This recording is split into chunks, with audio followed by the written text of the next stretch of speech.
For me, this is by far one of the most important literary festivals in the world. I don't mean it in the greatest show on earth kind of a way, but for all these many years, it's provided a platform to people whose thinking, whose ideas, the conversations it generates, the the new voices one hears is very important. So it's very democratic in that we have young authors along with stalwarts. We have Nobel Prize winners sometimes, Booker Award winning authors, along with debut authors. We have conversations that are not always politically correct, which is the whole point of a platform like the Literature Festival, because those spaces, we don't want them to shrink any more than they have already shrunk.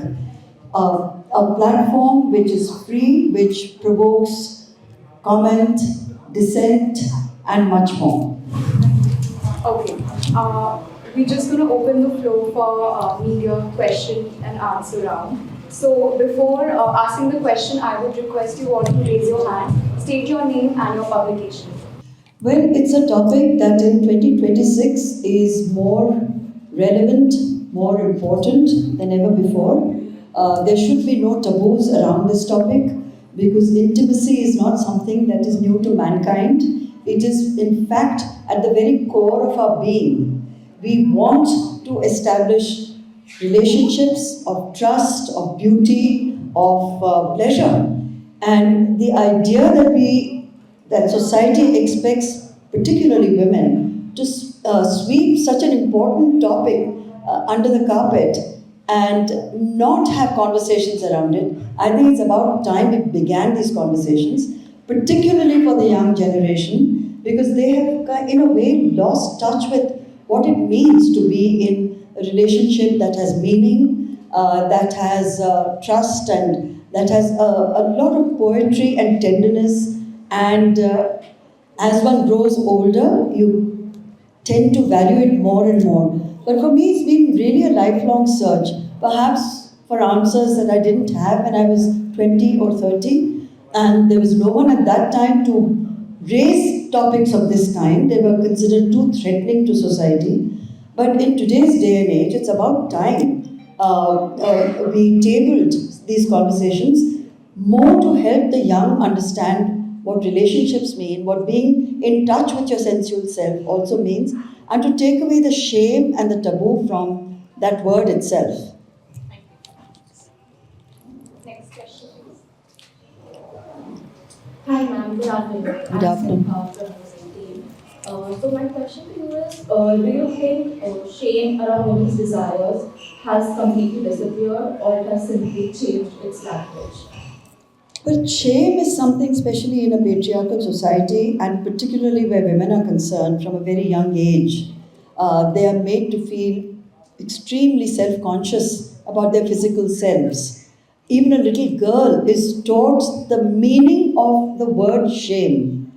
So we put those ideas into very young, innocent minds, and you grow up with those feelings of being ashamed of whatever your fantasies may be. Even your thoughts are not left without censorship.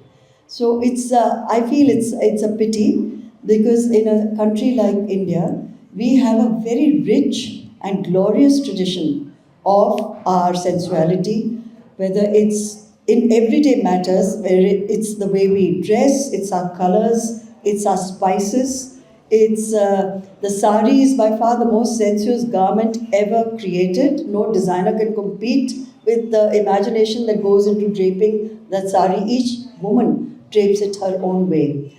So it's all of it. It's our food. It's even our cultural differences, which we have learned to recognize and respect. But for a long time, we were too inhibited to question any of this, even for ourselves. And society did not encourage any conversations around it.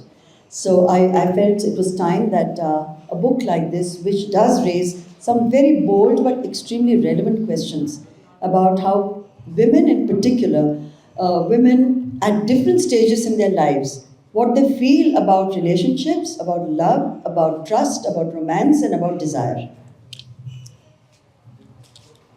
Hi, good evening, ma'am. Good evening. I'm Seema Rohan from Retro Properties magazine. So, at this stage, if you go down to memory lane and just reflect now, how difficult or easy or challenging it was for you to be in Shobhaa Day unapologetically me. And you were far ahead of your times. Well, when I look back on it and my formative years, if I examine those closely, yes, it was definitely challenging, but not for one moment did I have self doubt about what I wanted to say, and also take responsibility for what I'm saying. See, it's very important for any young person who's trying to make some kind of a mark in their own way to either you get support from society or you get support from your family or from your colleagues or from your friends. If all of this does not exist and you to kind of make it on your own because of self-belief, it is definitely not easy. But I feel very grateful for all the opportunities that I was given along the way, professional opportunities, and also respect and support from my own family members, which continues till today. So I think without that, it is definitely hard. A lot has changed, but a lot has not changed. When I think of young girls trying to make it in today's very competitive environment, and I was an editor at age 23. And I was, I think, one of the first generation of women getting into media and getting roles which were more than just filing copy at a senior male editor's requirement. It was very different, that responsibility. Taught me a lot also about accountability. You can't be an editor and not have accountability. And that was an important lesson very early that I learned. And it's a lesson that all young people need to remember that you can't go ahead and recklessly say or do something irresponsibly and not then be held accountable for your words or your actions. I have faced many obstacles, I've faced lots of hurdles, but every single one of those has taught me something and made me emerge stronger. Do we have any more questions, Seema? None of the men asking questions? That's why I asked you the first one. Thank you. Good evening, ma'am. My name Good is evening. Shobhaa. Good evening. I'm one of the friends. So I think my question is, what advice would you give to the younger women who are growing up and who are trying to fight this shame? How do they do that?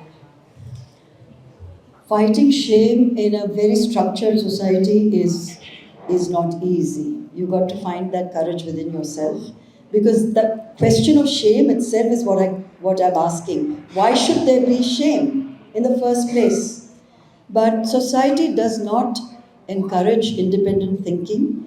It's very intimidating and very scary for society at large to have to deal with women who have a voice, who want that voice to be heard. And you have to have enough faith in yourself and the strength of your own belief, and go ahead and do what you think is right for yourself. But shame is something, I think it's not just in India, across the world.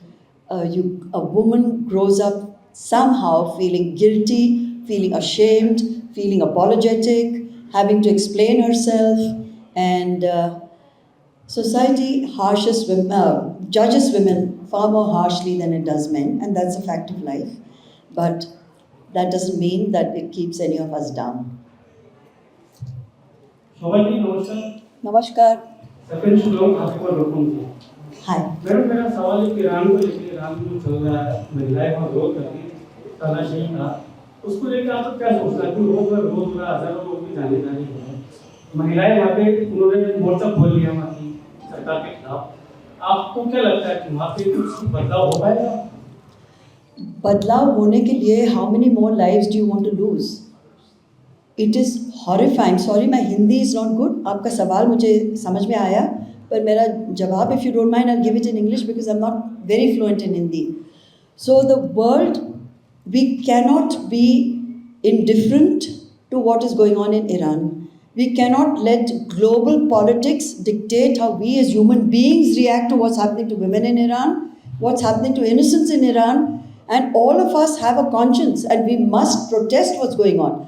I'm not concerned with a government position on what's going on in Iran, but as citizens of the world, we cannot turn a blind eye to what's going on, which is beyond atrocity, and that it can happen in this day and age is something which is really shameful, and we should all condemn what's going on in that country. Any further questions from the room? एक सवाल छोटा सा। जी, आप अपना नाम और publication बताएंगे। मेरा नाम डॉक्टर सुहेल है, अवाम इंडिया चैनल से मैं बात कर रहा हूँ। मेरा सवाल ये है कि जिस तरीके से हिंदुस्तान में कहा जाता है कि नारी जो है सशक्त, तो जो नारी सशक्त बताई जा रही है तो कितनी सशक्त है, और आज भी नारी उसी अंदाज में अपनी ज़िंदगी गुजार रही है जो आज से 50 साल पहले या 100 साल पहले उसी अंदाज में ज़िंदगी गुजार रही है। कहीं भी उसकी सिक्योरिटी या उसकी कहीं भी आगे बढ़ने के लिए उसको कहीं भी मौका नहीं मिल रहा है। हालांकि बढ़ रही है, लेकिन जिस अंदाज में बढ़ना चाहिए उस अंदाज में नहीं बढ़ रही है। उसको लेकर के आप क्या कहना चाहिए? I don't agree with all your points. I have to disagree a little. आप कह रहे हैं कि 50 साल में कुछ बदलाव नहीं हुआ है. I see significant change, mainly in how women see themselves. In the past, women were more accepting, passive, they had no voice. Today, even in our smallest towns and villages, because of social media, women have found a voice and it's being heard. But at the basis of any progress for women, education is the fundamental requirement. Without education, a woman cannot go ahead in life, she cannot earn for herself, she cannot get a job. Now, I also know in fairly elite circles where they've sent their girls to study best universities abroad, but when the girl comes back from the university, she's told, get married, forget your education, forget getting a job, your duty is to be a good housewife and a good bahu. Ye bhi ho raha hai. But still, I think from 50 years ago, certainly from my mother's time, I have seen significant progress. We see women leaders in India in multiple fields. Today, you get into an aircraft, chances are the commander is a woman. It was unthinkable that there would be women, so many. I think we have the world's largest women commanders flying commercial aircraft than in any other country of the world. We have engineers, we have scientists, we have women who now in our armed forces who are proving themselves on a day-to-day basis. I'm very proud of our women, and I'm very optimistic that it can only get better and better. For that, of course, our laws are in place. It is society that has to change. Constitutionally, we have the exact same rights as men. But in practice, it is not how it works out for women. Women themselves don't know their own rights. They're held back because they themselves are not aware of their position legally. Even if they're aware of their position legally, they don't have the resources to fight in a court of law because they're not earning their own money. So it all comes back at the end of the day to being financially independent. I see it happening, and for the next generation, I'm very optimistic. Okay, we have one question. Namaste. Namaste. Okay. Hello, ma'am. This is Shobhaa, and I am a student and a Wikipedia itself. I am at Wikipedia. So I would like to ask this question related to feminism. I usually hear this concept of fake feminism, toxic feminism. Also, we have this emerging concept again of this masculine energy and feminine energy, which I feel like somehow again sets up the fact that we are actually alleging things like what a man or a woman should do or what they should not do. What are we talking about? Actually, I haven't understood your question at all. Is it about female energy or is it about ownership of your agency of female? It is about the concept of masculine energy and feminine energy, which is. But that is something that exists in the universe. We all accept that. Especially, I'm a believer. I'm a practicing Hindu woman, and I've grown up with the concept of Ardhanarishwar. So I completely accept the male and female within me. I completely accept the concept of male and female energy, which is a beautiful balance of energies in the world. They can't be only male energy, they can't be only female energy. And within us, we have the capacity to tap into both energies. Men have it, we have it. And when the world really wakes up to both those energies coexisting, both the Shaktis, I think it will just be a better world, a more equal world. This lady wanted to ask. Hello ma'am, Hi. Ma'am आपने बोला ना कि society judgement है तो क्या इसमें working woman perfect और allrounder होने से प्रेशर नहीं रही Can a working woman be perfect and an all-rounder? Is she under a lot of pressure? Of course, there's a lot of pressure, but that pressure is also for men who want to be perfect. It's not just directed at women, but women are definitely scrutinized much more. Nazar बहुत रहती है in a work environment. They'll look at how a woman dresses. They'll look at her body language. They will judge how she negotiates. If she gets a promotion, they will attribute other reasons. They will be very reluctant to give her credit that she's done it because she has the merit and she's earned that promotion. It is true, but it's not only in India. Across the world, I would say America is at least 2 decades behind India when it comes to work environment for women. Forget about pay parity. Their attitude to women, objectifying women, especially in the workforce, is so blatant.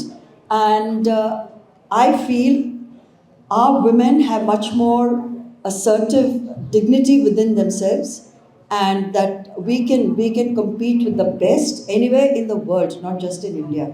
We just have that within us, and we should use that positivity to go ahead and make something of ourselves in our lives. Can we give the mic? Hello AR Rahman साहब कह रहे हैं कि बॉलीवुड की जो industry है वो communal हो चुकी है और मिली भगत के आधार पे अब काम मिलने लगा है एआर रहमान साहब इस बात को कह रहे हैं A.R. Rahman feels it's communal. वो कह रहे हैं कि इंडस्ट्री जो है वो कम्युनल हो चुकी है और With that, you to ask A.R. Rahman, I don't agree with him at all. And he's one of our most talented, most successful music composers. He's a genius, acknowledged across the world. If he feels that way, then I think he's the best person to answer it, because I don't agree with him at all. लेकिन वो उनका कहना है कि कुछ सालों में जो म्यूजिक इंडस्ट्री बॉलीवुड इंडस्ट्री जो है वो चेंज हुई है और किसी के हाथों में आ गई इसकी वजह से कम्युनल जो है वो एक सेक्टर आ चुका है This is a negative way of looking at it. I think Bollywood remains pretty fair in terms of giving a chance to people with talent. No one asks your religion when you come into Bollywood. No one cares. If you are delivering, if you have what it takes, I don't think what Rahman is saying, communal angle, if he's inserting that, it's a very negative thought, and I don't subscribe to it at all. Okay, with this, we'd like to conclude the session. Thank you so much, ma'am. Thank you all very much. Thank Super you. empowering. Thank We you. hope you continue to inspire many others and be a part of our Jaipur Literature Festival. Thank you. Thank you very much. Thank you, Thank you.